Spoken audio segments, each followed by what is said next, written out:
There's a plan to eliminate the state property tax, and here to pitch that plan is Karla Wagner, who is leading the effort. She's also running for governor as a Republican. Welcome back to OTR, where our lead story is what's new on the budget. Providing the analysis, Chuck Stokes, Clara Hendrickson, and Craig Mauger. Sit in with us as we get the inside out. Off the Record. Production of Off the Record is made possible in part by Bellwether Public Relations, a full-service strategic communications agency partnering with clients through public relations, digital marketing, and issue advocacy. Learn more at bellwetherpr.com. And now, this edition of Off the Record with Tim Skubic. Thank you very much. Welcome to Studio C, another edition of Off the Record and another show on the budget, or not, as this case may be. We're closer than I'd like to be already. The budget deadline is October 1st. It was 6 months ago in the dead of winter that the governor presented her new state budget, and she's still waiting for it to be completed. No deal yet, but there's plenty of talking going on. You don't necessarily see it, but there's a lot of conversation going on. But the budget clock is ticking towards that deadline, and government shutdown hangs over all of the conversations. If the Democrats cannot get their act together, then we're really facing a potential government shutdown. The talking is also going on in the Oval Office, with the governor making her third visit and spending 1 hour with the president, asking him to adjust the auto industry damaging tariffs and pleading for a modification to health care cuts for the needy. What that's going to mean in terms of hardship for Michiganders and people who just want to get access to care. Meanwhile, educators have told the governor not to link a road deal to state aid. One goes with the other, the governor says. She's not backing down. So 49 days to a deal or a shutdown. And the clock is ticking, Mr. Mauger. You did a deep dive into this thing, and so what'd you come up with? I mean, I think our state's leaders are in an extremely difficult situation here, and they've put themselves there. They've waited so late into the process to start really negotiating. The state doesn't have the type of money it did a few years ago to give everybody everything that they want, and now everyone's expecting to get everything that they want because they've been getting it for the last 4 years. That's how it is. I mean, and you have silly people. And you have the House Speaker who was promising an income tax, promising $3 billion more for roads, without showing where he's going to get the money. He killed the income tax. Now he's killing the income tax. He still hasn't explained where the $3 billion for roads is going to come from. You look at the budget, the state is facing cuts from the federal level, possibly $1 billion hole. There's more and more money that lawmakers want to see going to schools to try to turn around what's happening there. You can't do everything. And how do they bridge the gaps between all of these desires? But everybody in this town went gaga this week when the Senate finally showed up and did something. Well, and Senate Majority Leader Winnie Brink said that she's not met one-on-one with Michigan House Speaker Matt Hall in a month, which is significant given that they blew past this July 1 deadline for passing a budget. And like Craig said, this is a complicated puzzle here. This can't just be a status quo budget. There are fiscal constraints as a result of what the federal government has done, with some of that having serious fiscal impact on Michigan. And then you have roads in the mix. I mean, it's not clear that anything has really changed when it comes to these budget negotiations since they were talking in July. Really, it seems to just be that Matt Hall has sort of changed his tune on the income tax cut, but he is still looking for tax cuts, saying he kind of wants to amplify what was in the One Big Beautiful Bill Act. Yeah, and you just have to wonder who's going to blink first, or will anyone blink? And both sides are doing standoff. There's some reminiscence here to when Governor Granholm was in office, and we saw tough times, and we saw us going into way past October 1 to be able to get things done. We're within a month or so of this, and it doesn't look good right now. I'm not sure who has the upper hand. Part of this is obviously the fact that they know that Governor Whitmer is, quote unquote, a lame duck governor, getting towards the end of her terms. They don't have to deal with her another 4 years, so who's going to blink? And I think some Senate Democrats made a really good point this week in saying that the impacts of this standoff are already hitting people in the state. We can't say, hey, the deadline is still 50 days away, or less than 50 days away. That's when the impacts are going to come. No, they're already happening. And people need to be aware of that. School districts had to make decisions about how many kids were going to be in each classroom a few weeks ago. They had to make decisions about how they were going to allocate the money that they think they're going to have. They don't know how much money they're going to have. Are they going to provide free lunches and breakfast to their students? They had to make that decision without the specifics from state lawmakers because state lawmakers did not meet their own deadline here. And this is no way to run a responsible government. And you can't. Chuck. Well, it's not. And you can't say they don't know how to do it because Governor Whitmer. Know how to do I know they know how to do it, and Governor Whitmer has proven that she's gotten all of her budgets done on time. So it's not like she's new to the process. She knows what needs to be done in the amount of time. The difference now is that she doesn't control all branches of the government anymore, and she has a strong leadership over on the Republican side, on the House side with Speaker Hall, and he's exerting his muscle and saying, you don't get everything rubber stamped here. Mr. Hall has been playing this note, not very loud, but it's audible, that the Senate Democrats have problems with their Democratic governor. Well, he has repeatedly suggested that Governor Whitmer and him should just negotiate the budget together and Democratic lawmakers should get on board with whatever they decide. I mean, it is pretty fascinating to look at the stark contrast that the two of them have been able to move this agenda in Washington, D.C., working with President Trump's administration, Selfridge, the Asian carp protection, the disaster declaration up north. And Hall has cited those policy wins as an example of, hey, I can get bipartisan policy done and working with Governor Whitmer. But then you look at this divided government in Lansing, and it's been unproductive. They've not been able to move much legislation. At the same time, they have kind of proven themselves capable of working up until the last minute. That's what they did with minimum wage and the sick leave. And so the question is, can they make that happen again when it comes to this budget? I mean, it's fascinating to watch this because it's all happening, I guess, behind the scenes or nothing's happening. I love the governor's line. You might necessarily not see it. Oh, yeah. And she said, don't worry about the deadline. All right. Yeah. You take your word, Governor. And then you have, as she says, hey, there's lots of conversations happening. And then a couple days later, the Senate Majority Leader says, I haven't spoken, possibly to the House Speaker in at least a month.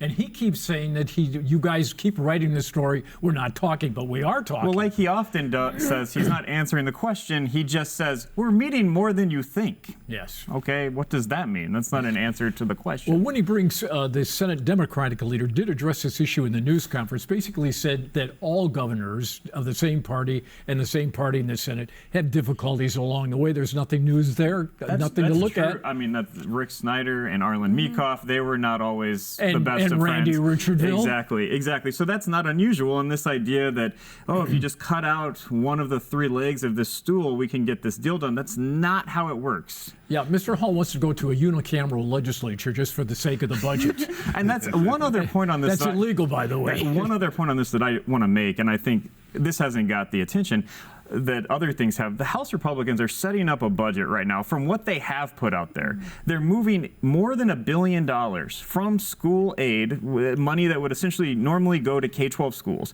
They're giving it to universities so they can free up general fund money likely to put to roads to get to that $3 billion. Governor Whitmer has a long track record of past public statements saying this is not a good idea.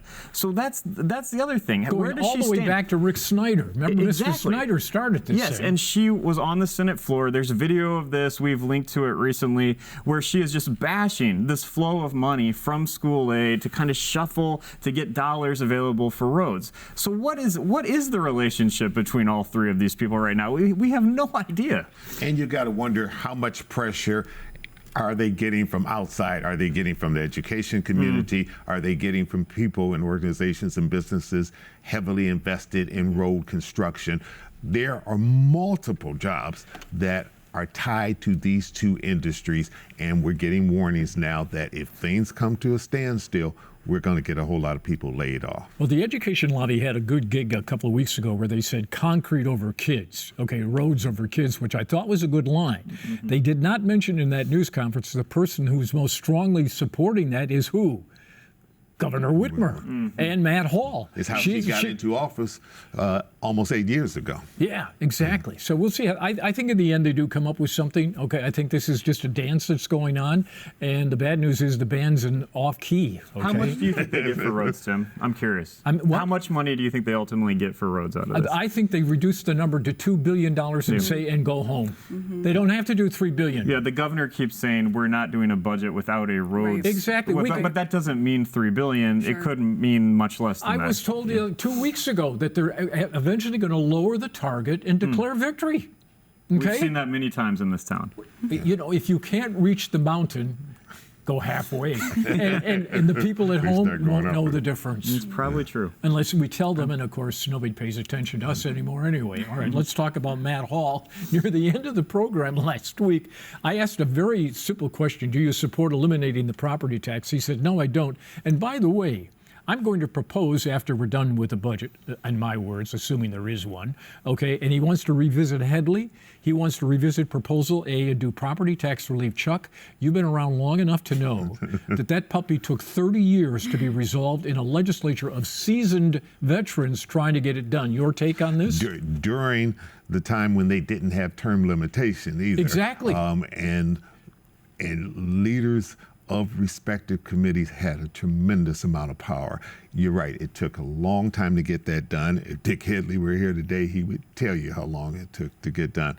I think we're in for a really tough battle, and I think we're going to see some interesting ballot initiatives coming up in 2026. And I don't think the education community wants to go back to that by any way. Well, it's a roll of the dice. Yeah. When you say to a local government or schools which depend on Proposal A and the Headley Amendment and all stuff, we're going to revisit that, all of the bean counters are saying, whoa, now what? Yeah, but it's an example of how the House Speaker has so, I think, smartly tried to continue to set the agenda. Hey, when we get done with this issue, here's next. This is what we're going to work on next. Then everyone starts responding to what's next. And what do you hear from the Senate about what their agenda is going to be? Crickets. Yeah. We're not hearing what they want to do to drive policy. They won these seats.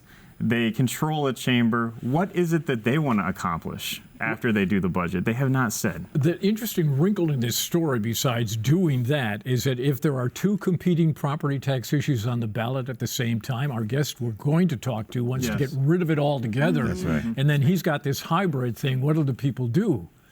It's going to be complicated, and we're going to have all of these other ballot proposals potentially, and the more you start putting on this ballot, the more the risk is for the supporters of these proposals that someone just says, vote no on all of it. Well, let's not lose sight of the fact that the part of I think, and he never addressed this issue, Mr. Hall, it's an election year, and Republicans put on the ballot a property tax relief plan. What do the Democrats do? Does the governor endorse it?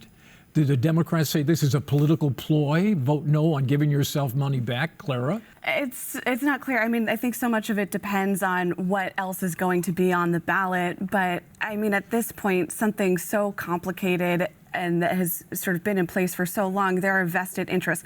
Not saying that everyone is happy with the status quo. You know, I get calls from seniors who say, I've been in my house for a really long time. I want to move, be close to my grandkids, and my property taxes are going to go up. How is that happening? I mean, there are people who are frustrated, but that doesn't necessarily mean that there is the political appetite among the electorate to completely overhaul what has been in place for a long time now. Well, let's take that segue and call in our guest now, Karla Wagner on the west side of the state. Ms. Wagner, welcome to Off the Record. So nice to have you on board. Let's start with the obvious question, which is, if there are two competing property tax proposals on the ballot, one for Mr. Hall et al. And yours, does that help you or hurt you?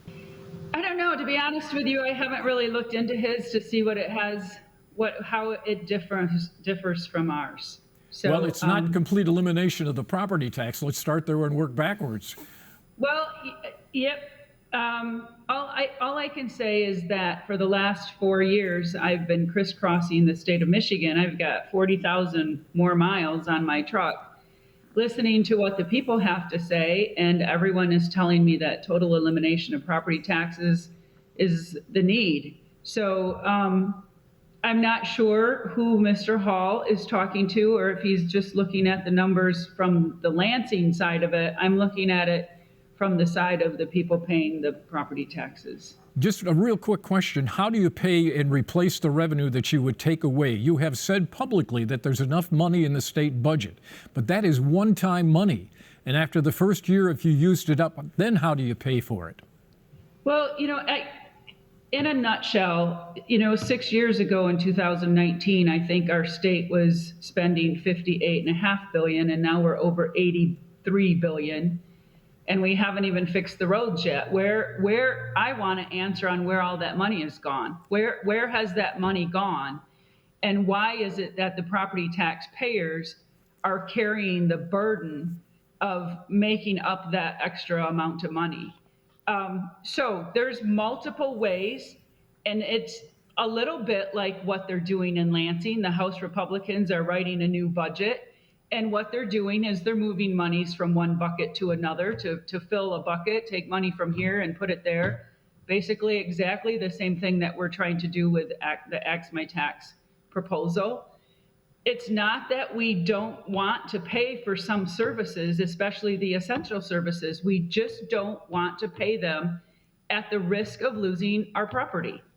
There's multiple other ways that can be done. And it should not be at the risk of people losing their homes, their farms, or their businesses. Everyone talks about our economic decline here in Michigan. Everyone talks about making Michigan the #1 manufacturing state, again, in the United States. That will never happen with property taxes. We're losing people and businesses out of the state left and right. Why? Because it's too expensive to do business here. Mr. Wagner. My question to you would be, without property taxes, how would you fund any improvements to school buildings under your proposal? I think what I want to address, #1, is that we have a declining enrollment in public schools. So if the enrollment is declining, why are we building more schools? Why has because admin that doesn't costs have gone anything up to do with the age of the building. I mean, if you're losing kids. But think about buildings in Europe. They're way, way older than what these buildings are here. So are you telling me that a 30 or a 40 or a 50-year-old building here in Michigan is built so badly? That tells me the government shouldn't be involved in building. What building in Europe are you referring to? Think of any of the buildings in Europe. They're hundreds of years old. They're hundreds of years old, and they make them work. We build buildings here, and then 20 years or 30 years later, we say, oh, that needs to be a new building. I don't think so. And you know what? Buildings don't educate the kids. My mom and dad they were educated in a one-room schoolhouse up until the 6th grade, and then they went into a junior high and a high school after that. And they're smarter than whips. I'm just saying, the decline in public school enrollment, there's more and more kids that are going to Christian school, private schools, charter schools, and are being homeschooled. And yet we are funding the public school fund as though those kids are still going there. When you have Christian and private schools that can fund themselves on tuition and donations and no state money, there's no reason why the state can't tighten their belt or the schools have to tighten their belt. You also understand that the more pressure you put on the property taxpayers, what's happening to millages? They're turning them down. They're going to turn them down anyway. So unless you create a different revenue stream to provide for those monies, the millages are going to get turned down left and right. And then where are they going to get the money then for those school improvements? Because people are just done with property taxes. Yes. So under your plan, I mean, this is taking away the main tool that local governments use to raise revenue. It's about a $15 billion hole collectively in local government revenue. Michigan doesn't let local governments impose a sales tax or an income tax outside of cities. Would you like to see either of those things change to address this issue that you're raising around how do local governments? Absolutely. Absolutely. So you talk about a $15 billion hole. What is President Trump teaching us at the federal level? How much waste is there? So if there's trillions of dollars of waste at the federal level, there's billions of dollars of waste at the state level, millions of dollars of waste at the county level, hundreds of thousands of dollars of waste at the township level. Let's address the waste. I don't want to replace waste, okay? And I think there's a lot of things on our property tax bills that should be paid by consumption. In fact, where I live, I'm paying for a zoo and a museum I've never set foot in. But you also pay for those things at the door, admission. If you're paying for them through admission, why am I paying for them on my property tax bill? Anything on your property tax bill that should be paid by the consumer should be paid by the consumer. Zoos, museums, libraries, transit, whatever. Let them be paid by the consumer, because if that consumer is not paying thousands of dollars in property taxes, they can certainly afford to go to the zoo once every 2 years or once every 3 years and pay the admission at the door. We also can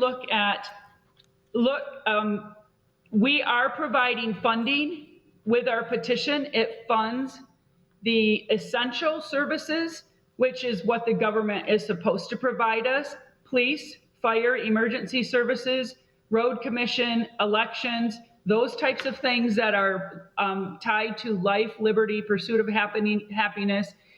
Our government is supposed to protect our liberties, protect our property, protect our rights. That is what they are supposed to do. So essential services protect those rights. That is what we should be paying for.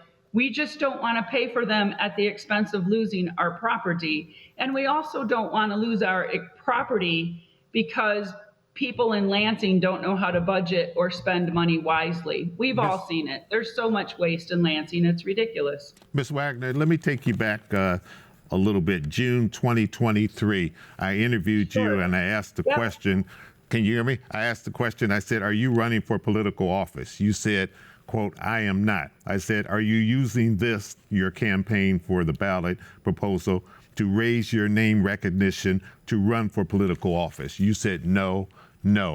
What changed in that period of time? Absolutely, I'll tell you, because as soon as I saw you sitting there, I thought he's going to ask me that question. He's going to bring it up and talk to me, because